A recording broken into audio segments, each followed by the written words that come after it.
Hello, hello, it's the Curious Low, back with another Game of Thrones review, and this week we are going to be discussing Season 7, Episode 6, Beyond the Wall. As always, I'm going to go through the storylines from what I believe are the least important all the way through to the most important. This week we really only had two main plot lines, so we're just going to go ahead and get started with Winterfell. I am extremely frustrated. If you've been watching these videos for any length of time, first of all, there's like two of you. Hey, thanks for sticking around.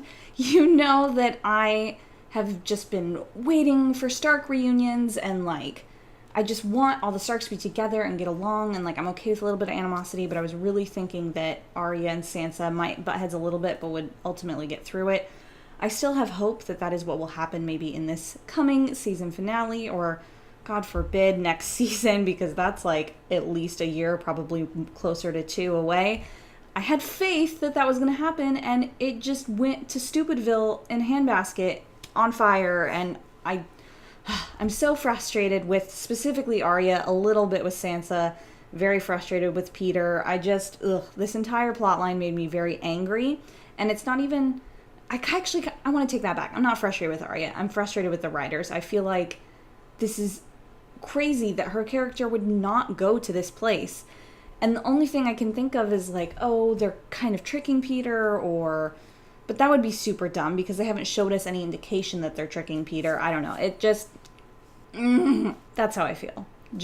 I'm frustrated. But I'll stop rambling about all that frustration. I just want to touch on a few things that happened. Sansa knows about Arya's ability to change her face and appearance, even if she maybe doesn't understand exactly how it works or exactly the extent to which she can do it. She did find Arya's faces, so that's kind of crazy. Peter's just pouring lots of poison in Sansa's ear, and I've seen a lot of confusion about this, and maybe, I don't know, I'm just not getting why people are confused, but the reason that Peter brought up the whole Brienne thing is because he wanted Sansa to be alone without any backup, and he's oh, Brienne is sworn to both Arya and to you, and I don't think Peter was suggesting that Brienne was gonna side with Arya or even really side with Sansa. I think it was more just that Brienne would either have to say do nothing or get in between them and stop them from fighting, but not in a I'm on your side or I'm on your side sort of thing, just a y'all need to calm down and not let them fight. So I don't know. I don't get why people are confused by that. I've seen a lot of people being why did Peter do that? Why did Sansa send her away? Well, Sansa is scared that she's gonna get in between the two of them, or I guess maybe side with Arya, but I don't really see that happening. I think Brienne's too honorable of a person. She wouldn't take sides to two people that she's sworn to protect. She would try and remain neutral and just keep them from hurting each other, sort of a thing. That's about all I have to say at Winterfell. I'm done with Peter. I keep saying that I feel like his plot is going to end. I really hope he dies next episode. I don't want to deal with him next season. He was some of the best writing and best characterization during the first few seasons of the show, but I feel like his story has ended, and it's not in the same way that I'm frustrated that, in my opinion, it's bad writing for Arya right now, or Cersei, where I'm just done with her. I just feel like Peter's storyline has really reached its conclusion, and I don't know, I just think that it should be done. So I hope that that does happen in a satisfying way next episode. We'll see. But let's go ahead and move on to all the stuff happening. The namesake of this episode, Beyond the Wall. We started off with a lot of really great character moments. I'm not going to touch on all of them, but I do want to touch on a few. And the first one is going to be Jon and Jorah sort of discussing J.R. Mormont, which is obviously Jorah's father, and just talking about how, Jon knew him and the way that he died, and obviously Jon tries to get the sword back. Very sweet, doesn't really move anything forward, but it just kind of cements their characters as being allies and kind of respecting each other. We had a few amazing moments with Tormund, namely with the Hound. I loved that. Some people thought it was dumb. I don't know. I think it was very in character for both of them. I think it was great and hilarious, and I love that we are really, really getting Tormund talking about the fact that he's in love with Brienne, whereas kind of before this season, it was mostly just him eating chicken in her general direction and stuff like that, whereas this season he sort of talked about it and been a little bit more forward and being Podrick, you gotta fight with a woman like that, and saying that he wants to make babies with her. It's my ship, it's sailing, and I love it. Tormund also suggests that Jon should bend the knee, and I think that that's kind of a subtler character moment for him, because he's one of the wildlings. He's one of the people who was so against kneeling and very much with that king beyond the wall sort of stuff. And he, I think, saw what happens when you're stubborn and you cling to ideals instead of, finding the allies that you can and burying the hatchet and just getting over petty differences. I mean, petty, they were hunting each other for years, but the key word there is each other. They both did bad on either side, and I think that at some point it's just an eye for an eye for an eye for an eye, and the whole world ends up blind. So you just got to stop it before it just keeps going to that. And I think Tormund has realized that, and he's like, Jon, we can't just keep doing the same thing over and over again. Don't you remember what happened to the king beyond the wall? Don't you remember what happened to Stannis? All these kings vying for power instead of protecting their people, and that's so cool to come from Tormund. And the last little thing I wanted to touch on from all of those different pair-ups of all the different characters was the little thing with Beric and Jon. He does mention, again, this is the millionth time this season that they're talking about, oh, Jon doesn't look like his dad, oh, parentage. They're really driving it home. Pretty sure we're going to see some stuff with that next episode, because, wow, they've been hyping it up. Maybe that'll be one of the big reveals at the end of the season, just like last season was a big reveal with that same sort of, revelation to us. But yeah, I love that he brought that up, and it really wasn't, so important, but I love the speech, the little tiny speech that he had about, death is the enemy, and we still need to fight him, and then Jon quotes the Night's Watch Oath, and it was just, it was a really great moment, even if it wasn't, plot moving forward, because this season has been so plot moving forward that I'm really glad that we're getting some great character moments. Moving on from there, we had a couple quick scenes with Dany and Tyrion. The first one being that they're talking about the line of succession, which was strange. I think it's weird that Tyrion brought it up. I have a feeling that it's just sort of we need to bring it up because it's going to be a thing next season, or it's going to be a thing, next episode. So it just needs to be brought up that oh yeah, she can't have children. Let's hammer that home one more time. And they're thinking about the line of succession. So maybe if she does name a successor, it's not out of nowhere. I don't know. That scene felt a little weird to me, just because Tyrion's you need a successor. And I'm why? It's not really that important right now. But, maybe I'm just standing Dany, and I always want to be on her side. There is the theory that's floating around about Jon potentially being able to father a child for Dany for a number of different reasons. You can look them up if you really want to look in depth. Some people are saying because one of her, quote, children is now dead, that she can have another child. Other people are talking about the curse that the witch from season 1 put on Dany. Some of the stuff in the book, I can't remember all of the things that she said, but, there's something about, when the mountains blow, leaves, and when the sea goes dry or something like that, and people have talked about, the sea could be the great grass sea, That's always been the case with Game of Thrones when it comes to, prophecies and curses and things like that, that they're never very literal. They're always very, abstract, and George R. R. Martin loves to lay, a bunch of different things that could be the truth, and I think that that's also happening here. So if and when, I'm pretty sure, just because they've always made such a big deal about her not being able to have children anymore, that she will end up being able to have at least a child, probably with Jon, just because everybody's shipping them to high heavens, and it's not my favorite thing ever, but whatever, I get it. Targaryens had a little bit of incest, and it's not the same as brother-sister, but I think it's a bit of a double standard that they're Cersei and Jaime, but aunt and nephew? Whatever. I'm getting ahead of myself with that one. Regardless, this scene was a little strange. There's stuff going on with Dany's heir. We'll see if that's going to become something this season. I have a feeling it'll be more next season, but who knows? It could happen next episode. That's a lot of stuff that needs to happen next episode if that is the case. Back beyond the wall, we had that crazy zombie bear attack, and that was intense. That was really scary. I watched the episode, I think, 4 times now, and I jumped all 4 times, even when I knew the bear was coming. And I mean, I even knew it was coming the first time, but knowing exactly how it was going to come, and the direction it was going to come, and who was going to die, and all that sort of stuff, I was prepared. I still jumped. I think it was a really well shot and very tense scene. Thoros, poor guy, gets bit, but he's still alive for that, a few more minutes after that, maybe a day or two.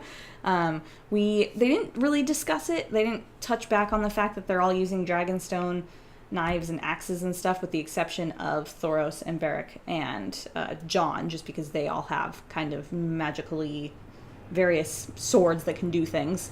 But it was cool that even though this season has been so barreling forward and they don't have a lot of time to touch on all the stuff that they might like to, if they had more episodes, they have to sort of trim the fat, but they're still keeping that detail in there so that when people are like, how can they suddenly kill the whites? Like, you can't say, oh, look, they all have dragon glass weapons. It's there, the detail's there, even if they aren't necessarily coming back around to, like, hang a lantern on it. Like, it's there if you really, really look. After that, we have them capture the white, and I'm going to go on a bit of a tangent here before I cover the rest of the episode with the stuff that's going on with the White Walkers.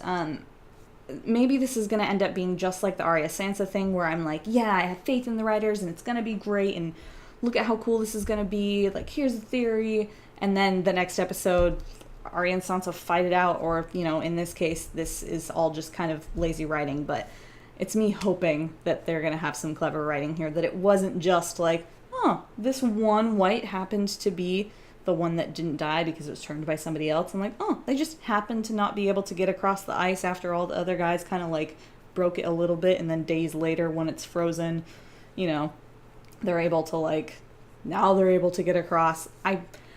I'm very much in the camp, and again, I realize that I could be completely wrong here, but I would be very sad if I was.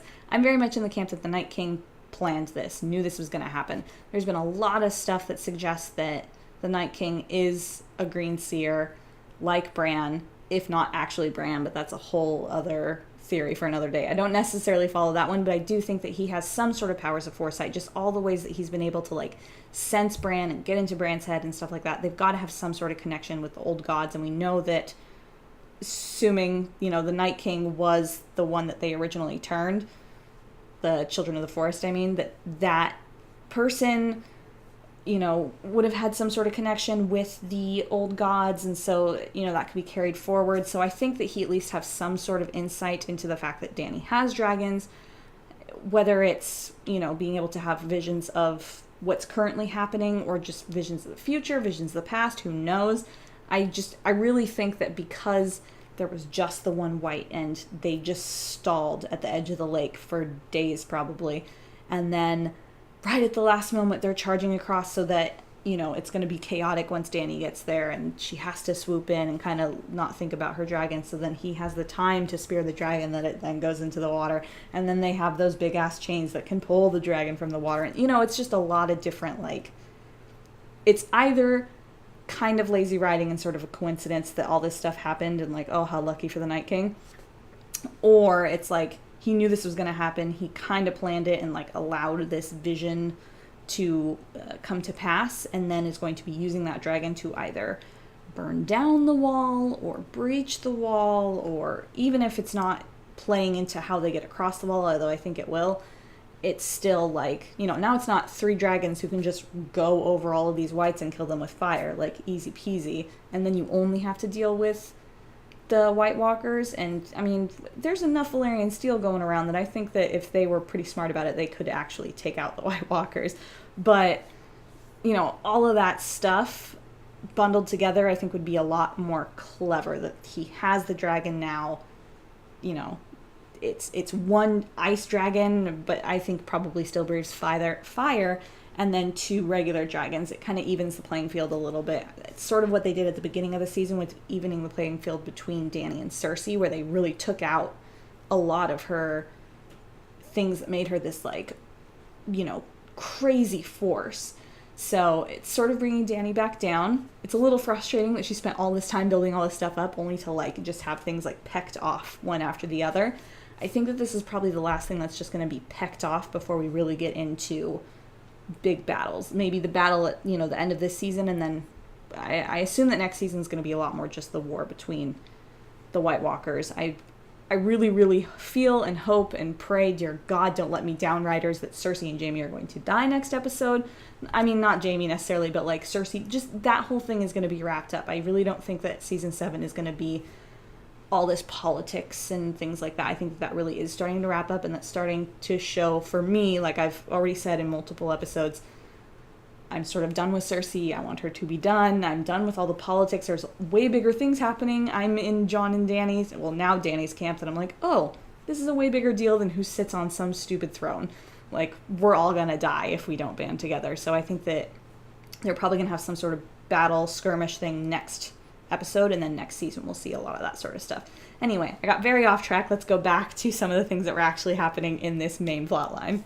I don't want to touch too much on the battle. It was very well shot and scripted battle. I thought it was really cool and fun. The moment with Tormund was like terrifying. I was like, oh my god, Tormund's dead, and I'm sure everyone else was. And the fact that he was screaming for them to help him is crazy, because like, I don't even think we've ever seen Tormund scared before, at least not that I can think of it.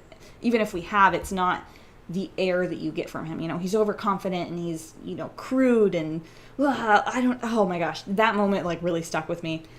Stuff with Benjen was a little disappointing, but it's again one of those things that I'm sort of willing to forgive them, just as like a, hey, we know that this happens in the books because George told us, but we also just don't have the time to go into all of this characterization for Benjen, so he's going to come in, save him, leave, you know, heroic sacrifice, whatever, and then Jon gets to live, and that still happens, even if they don't have the time to expand on it.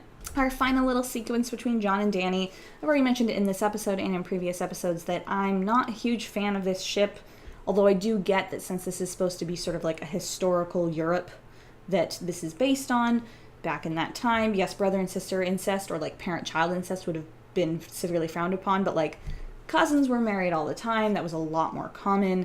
Like, I imagine that aunt-nephew wouldn't have been as weird as a brother-sister or a parent-child relationship, but it's still weird to me from my 21st century, you know, that's just how I view things. It's hard to separate yourself from that. So I'm sort of like, man, I don't want it. But I get it. They haven't grown up together. It's not like they have the, like, relationship of a aunt and nephew, and they're, like, the same age. So I get that it's more complicated than that. I just don't like it, okay? I do like the fact that they seem to have finally gotten to a nice agreement, that Jon trusts Dany, and Dany really seems to trust Jon, and she now can pretty much know that he was stabbed in the heart, even if she doesn't necessarily know that he died and was resurrected. She knows the lengths that he's willing to go for his people, and I think that she respects that, and she also sees the threat, and she is now, like I was saying with Cersei and all that junk that will hopefully be going on next episode and next season, that, you know, there's much bigger fish to fry right now. They need to deal with the threat from the north, and the only way they're going to do that is if all seven kingdoms are united against this crazy threat. Let's go ahead and talk about next week's episode, The Dragon and the Wolf. There's not a ton of stuff in the kind of preview that I want to touch on. I'm so excited for the meeting with everyone. I think that Cersei's probably going to do something just crazy because Dany's coming, and sort of like, I don't know, she's sort of taking on the role of the Mad King in this whole thing, and I think that she's going to do something as Dany's coming, or once Dany's there, that's going to like break the, you know, the treaty of them all coming together to talk, and, you know, Jaime's not going to see honor in that. Maybe she'll blow something else up. I still really think that Jaime is going to be the one to kill Cersei. I'm not sure if Jaime will die, although I think that that would be a really poetic ending, especially because it would mean that Jaime has not only turned on her, he's also, you know, kind of redone what he did with the Mad King, and he's sacrificing himself for the rest of Westeros, and I think that that's a really noble thing for his character to ultimately come to. And yeah, so that's going to be crazy. I think we'll probably see a lot of stuff at King's Landing, even prior to the meetup, just because if that is when all of this is going to go down, they need to sort of just reestablish, get us back to the point where we're like, okay, Cersei and Jaime, like, what is their relationship at right now? The stuff with the baby, that's crazy. It's been like an episode or two since we talked about that, so that'll be very strange. Anything else? We haven't really heard from Theon. We see him in the trailer. We haven't heard from Euron in, gosh, episodes. So that whole thing, all the Greyjoy drama, I'm not sure if that'll come up next episode. That would add something else for it to do. Maybe Theon will go to try and free his sister while all this is happening at King's Landing, and that could be a nice, like, 2 battles or 2 intense sequences, even if they aren't battles. Like, maybe Theon is sneaking in and they're talking, or, like, one of them is a battle and the other one's Theon sneaking in, whatever. You know, it's going to be sort of crazy. We saw Grey Worm again this episode. It's been a while since we've seen him, so it'll be nice to see him back. I really hope that if Grey Worm dies, because I still think he's going to die before he gets back with Missandei, I hope that they get some sort of parting farewell, even if it's like her holding him while he dies. That would be kind of cheesy, but I'd love it. Or if it's like right before the battle, whatever. I think that Grey Worm is not long for this world. I think Jaime, Cersei, probably Theon, probably Grey Worm, or probably at least one other person from the good guys, and then definitely Peter. We'll see. I could be completely wrong. The writers have been sort of weird this episode, so I don't know. I will see you guys next week. Let me know what you thought of this episode down below in the comments, or catch me over on Twitter at TheCuriousLo, and I will see you guys next week with the season 7 finale. I'll talk to you guys later. Bye.